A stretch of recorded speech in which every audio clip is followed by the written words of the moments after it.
22 avril 2019, une jeune mère disparaît, mais son téléphone continue d'envoyer des messages. Elle parle de ses filles, elle rassure sa famille, elle promet qu'elle va bien. Le problème, personne ne l'a vue depuis des semaines, et les messages ne ressemblent plus tout à fait à elle. Ce qui semblait être une simple séparation va rapidement prendre une tournure cauchemardesque. Voici l'affaire Monica Moynan.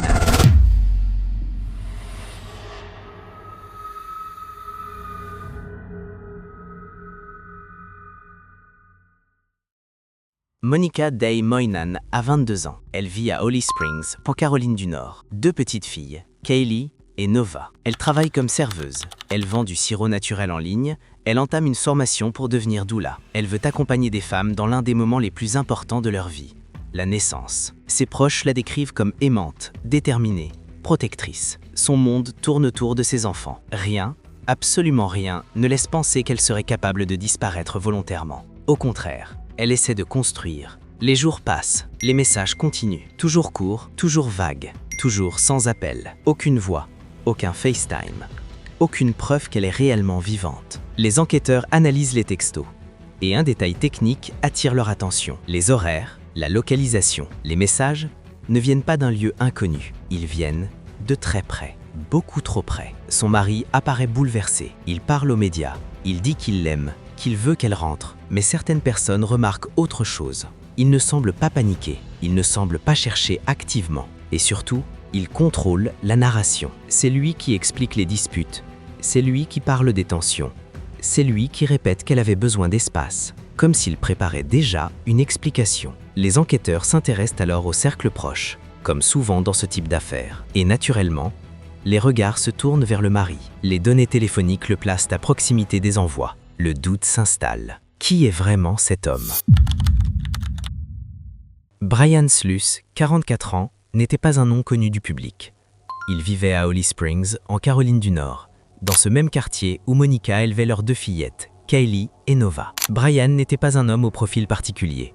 Il n'avait pas de carrière publique, il n'était pas célèbre, il n'était même pas toujours bien vu par l'entourage de Monica. Selon les dossiers judiciaires et les témoignages du procès, leur relation remonte à plusieurs années, bien avant la disparition tragique. Ils se seraient rencontrés alors que Monica était encore adolescente. Elle avait environ 18 ans, lui dans la trentaine, ce qui crée une différence d'âge significative dès le départ. Peu après, Monica a emménagé avec lui.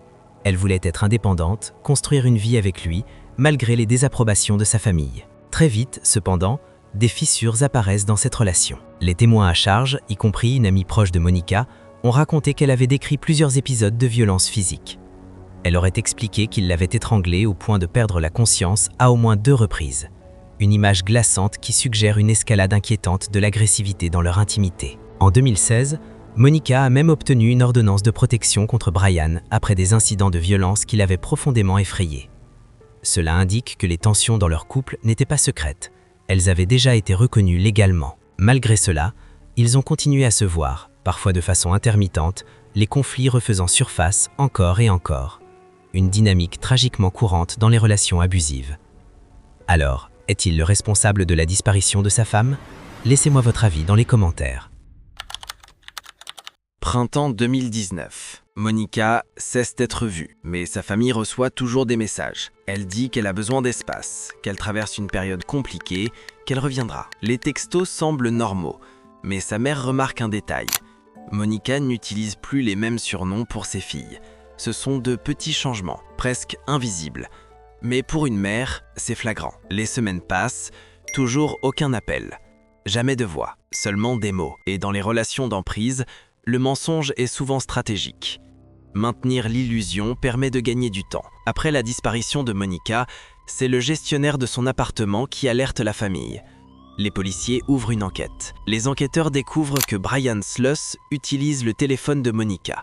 Les messages ont été envoyés après sa disparition. Ils fouillent l'appartement. Du sang est retrouvé, du carrelage arraché, des traces de nettoyage, une odeur persistante de javel. Des voisins parlent de sacs poubelles sortis en pleine nuit. Les analyses téléphoniques montrent recherche suspecte, connexion anormale, tentative de dissimulation. Petit à petit, l'hypothèse de la disparition volontaire s'effondre. Nous ne sommes plus face à une fuite, mais face à une mise en scène. Brian Sluss est arrêté. L'accusation repose sur un point crucial. Il n'y a pas de corps. Mais en Caroline du Nord, une loi spécifique permet de poursuivre un homicide conjugal, même sans dépouille retrouvée. Au procès, chaque SMS est analysé, chaque incohérence, chaque mensonge. L'historique de violence ressort, le contrôle, la manipulation, l'isolement. Le jury comprend le schéma complet. Verdict, coupable de meurtre premier degré, prison à vie. Le corps de Monica ne sera jamais retrouvé. Cette affaire n'est pas seulement celle d'un meurtre, c'est celle d'une illusion. Pendant des semaines,